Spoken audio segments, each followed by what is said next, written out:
Nigeria of my dream. The dream when I dey dream for Nigeria. How I want make Nigeria be tomorrow.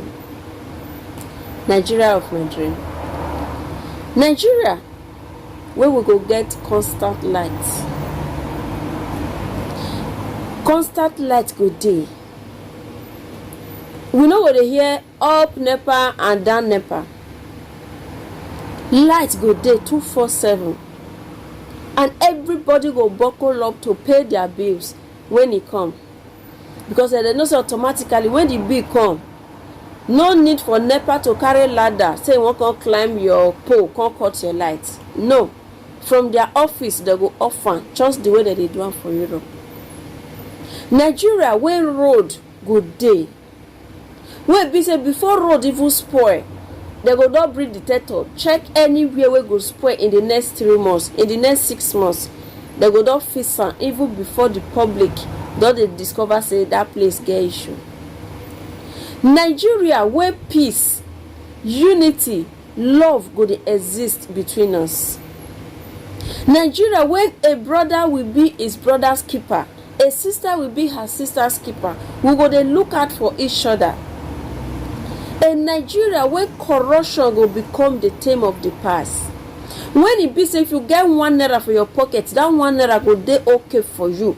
You no go dey look another person's pocket. Where it be say you wan help your brother to discover something, you know where your brother this thing dey, and your brother dey in need of that thing. Nigeria where you no go collect bribe before you show your fellow brother wetin is so much desire.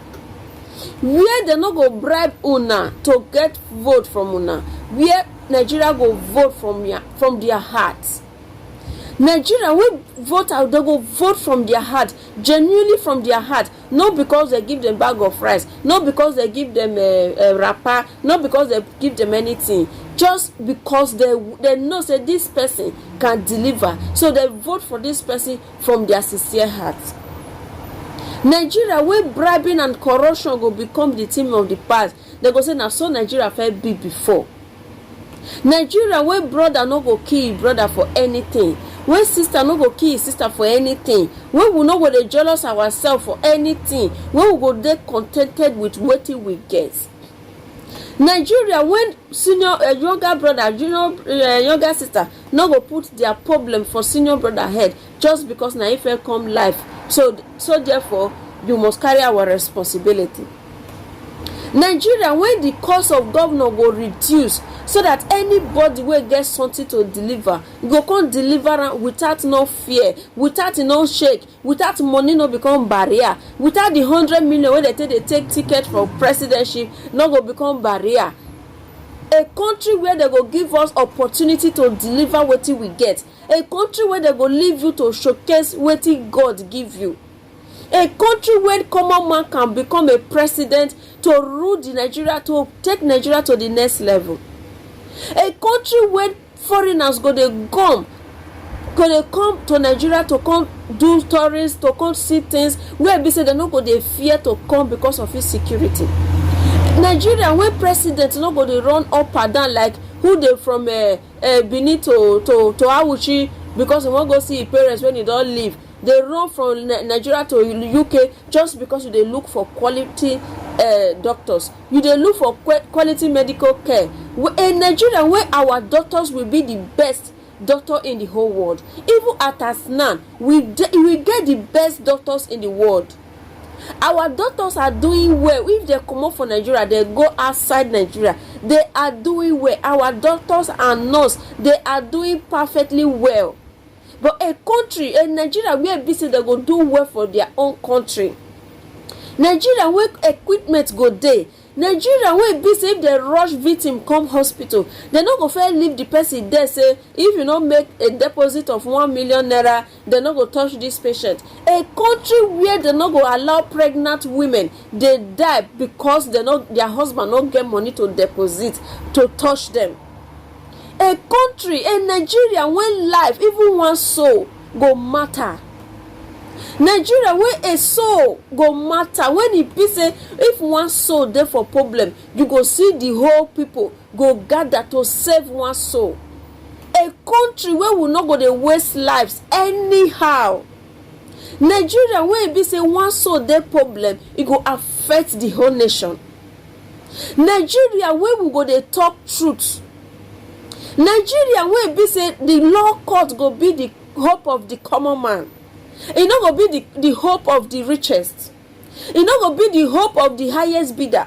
E no go be the hope of who bring money pass na they go support. E no go be the hope. E no go be Nigeria wey be say when they go see black because they don't give them money, they don't bribe them. They'll come tell you say that thing are white. A Nigeria where justice, fairness and equity go dey exist for our country.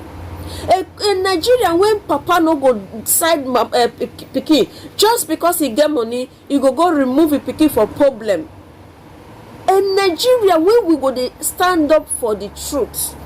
When your pikin, anybody related to you go commit crime, you know say they give you highest position. They give you position to deliver the people. Then because you go come see your person dey into problem, you go say no, I no fit leave my person make it die.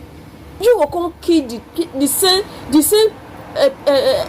justice where you say you come to fight. You now will come there against the justice. You can't remove person where commit crime just because this person related to you. Just because this person is related to you, because you get the power to set the person free, you go set the person free without allow the person serve a punishment. And Nigeria when law go dey guide. Nigeria where we need to go to the down root, to go the root of Nigeria and go start our problem from the root. Not be Nigeria when we try to the passion from up and why the bottom don't decay.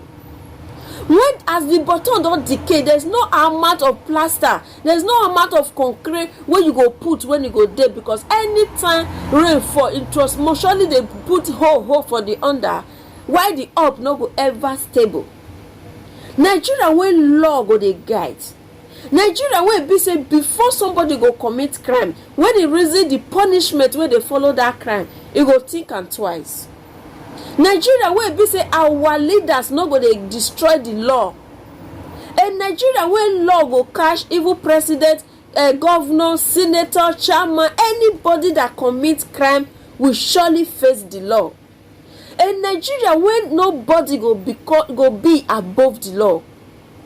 In Nigeria when nobody, even be you president and whatsoever, you no go big above the law. In Nigeria when a president will not be bigger than the country. Nigeria when will not go get Oracle, RC as president. Nigeria when the nation, the country go big past anybody where they rule am. In Nigeria where we go dey get justice for the common man. Nigeria where we go dey get justice for the common man. Nigeria where justice, when you go to the place where there is hope, where they say na there be the hope of a common man, you go get am. Nigeria where we no go collect millions just to support evil because this person don bribe us. So anything where this person do, because the other opposite person not get money to pay, so whosoever pay money get the best justice.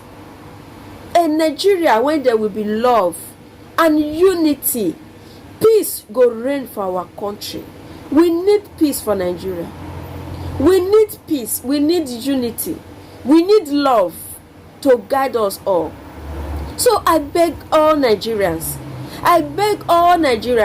come 2023, make una select well. Make una forget the bag of rice. Because nobody dey give una bag of rice.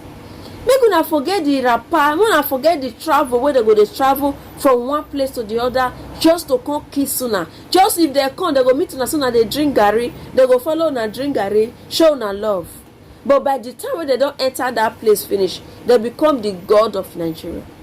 They become the untouchable. They will become the Lord. People will come begin to worship them.